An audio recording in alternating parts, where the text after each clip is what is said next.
So Jake, let's, a lot of challenges out there with winter annuals and noxious weeds coming on board here. And what kind of management practices do you have to think as a retailer plus as a rancher when it comes to managing these noxious weeds and invasive weeds?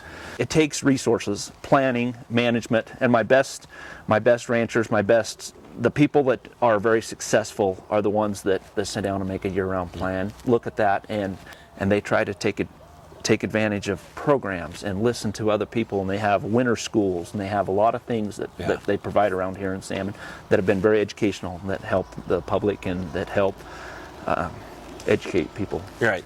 A lot of resources out there for a rancher to utilize, or even just someone that has bought a ranchette and want to understand. There's a lot of folks like you and your local agencies to help manage these weeds. So yeah, really good advice there to think about, and thinking about the end result, what you want to have.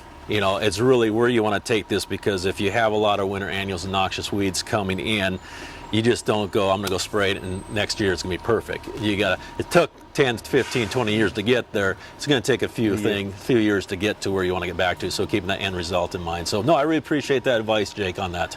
Okay, and I think more heads are better than one, but the people that are proactive in making a management plan to control winter annuals or noxious weeds and stuff like that are very successful, and it shows, and they get rewarded in other ways, whether it's a premium for their livestock or their place value holds up significantly more than somebody else that doesn't manage that. What about from a community? We're sitting here in almost 8 o'clock in the morning, and it looks like it's almost going into the evening with all the smoke.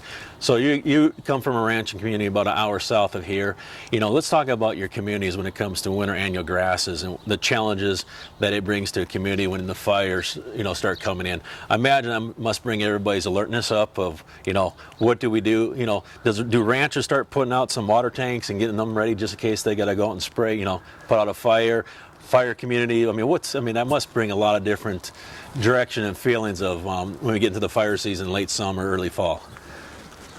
Good questions, and yes, we do have a lot of wildfires here, and especially in salmon. If you even move to southern Idaho, where they have so much cheatgrass out on the deserts and stuff like that, it's even more high alert as to managing those and how they graze and so forth. But to answer that question the best is making a plan, having good management, and trying your best to do the best you can for yourself and to protect yourself from